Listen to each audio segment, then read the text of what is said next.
The church stood still, wrapped in a soft gray light that smelled faintly of rain and old wood. I held the letter between my fingers, careful not to let the edges tear. Elowen's whisper was a presence beside me, calm but trembling, like the breath just before tears. I unfolded the page slowly. The words were written in a man's firm hand, each line clear but slightly uneven, as though written by candlelight during a storm. My dearest Elowen, it began. If this letter reaches your hands, then the sea has already claimed more than I could save. I did not run from you. I was taken. They came that night. The men I owed, the ones who built my boat and fed it with coin I did not have. They took the sails, the oars, and the promise of freedom I made to you. They said the sea would hold my debt until I returned it in full, but I had nothing to give them except my life. So I gave that instead.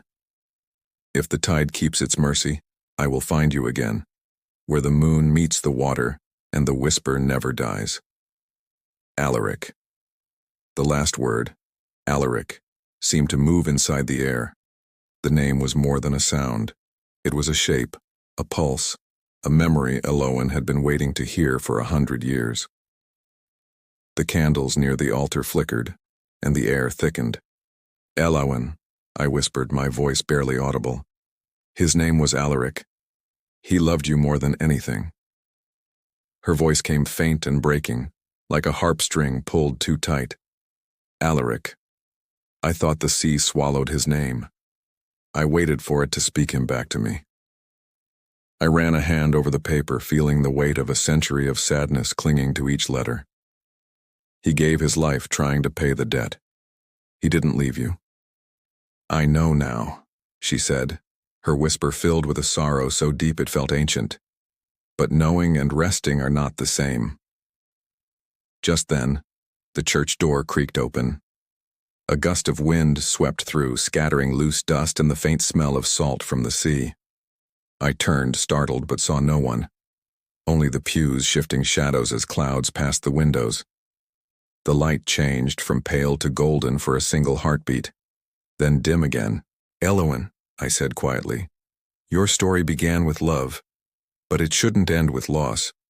What if the sea can still return something? Her whisper softened, tinged with 100 years of hopelessness. The sea takes, Elias. It does not give back what it swallows. I shook my head, folding the letter carefully and slipping it inside my coat. Maybe not for most. But I heard you. You found me. That must mean something still listens.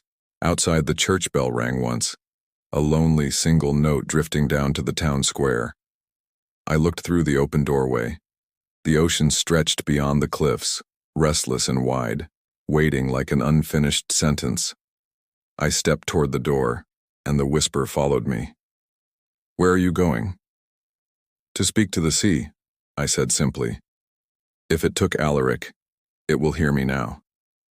The wind rose again as I crossed the graveyard.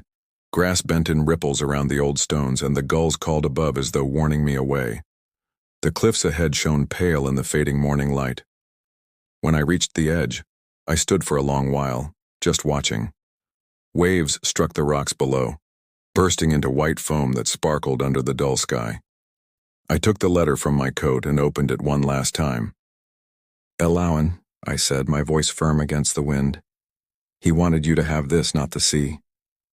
It's time we give it back to where it belongs, but on our terms. I held the paper out. The wind tugged at it, playful and cruel at once. For a moment I thought I would lose it to the churning water again. But then the air stilled and the letter rested against my palm as if waiting for permission. I knelt and pressed the letter flat against the rock, placing the silver locket on top of it. He gave his life for a promise, I said softly. Now let the promise end in peace. Elowen's whisper filled the air around me, not from one direction, but from every place the wind could reach. Elias. Our names merged, hers in my voice and mine in hers, like two waves meeting. The air turned cold, then suddenly warm. A light, pale and silver, rose from the letter and the locket, spinning in small circles before lifting toward the sky. And for the first time, I saw her. She stood before me, clear as morning dew, Tall, young, in a pale blue dress that shimmered like moonlight on water. Her eyes were soft, and her smile trembled with disbelief. "Ilawan," I whispered, my own voice full of awe. She looked at her hands, which were no longer invisible, then back at me. "You found me, and you found him." I nodded slowly. "You were never forgotten." She stepped closer, her presence glowing faintly like the sea at night. The light around her moved gently, alive but calm. "You gave me what I could not reach alone." The waves below softened. The wind eased. It felt like the entire world had leaned in to listen. "I don't know what happens next," I said quietly. She smiled, a sad, peaceful smile. "Neither do I, but for the first time, I am not afraid." She looked down at the letter and the locket one last time. Then she turned toward the sea. "Alaric," she called, her voice clear, steady, and full of a love that had defied time itself. "The tide has kept its word." The ocean answered, not with a crash of thunder, but with a long, deep sigh. A single wave climbed the cliff, higher than all the rest, and touched the rock where the letter had lain. When it fell back, both the paper and the locket were gone. Ilawan's figure glowed brighter. The air around her shimmered, and the faint scent of salt and roses filled the wind. "Thank you, Elias," she whispered, her voice like the tide itself. "When you hear the tide whisper at night, it will be me, wishing you peace." I wanted to speak, but my throat tightened. I reached out instinctively, but my hand passed through light. Then slowly she faded. The glow lifted and broke apart like mist, rising until the sky took it in completely. The wind that followed was soft and warm.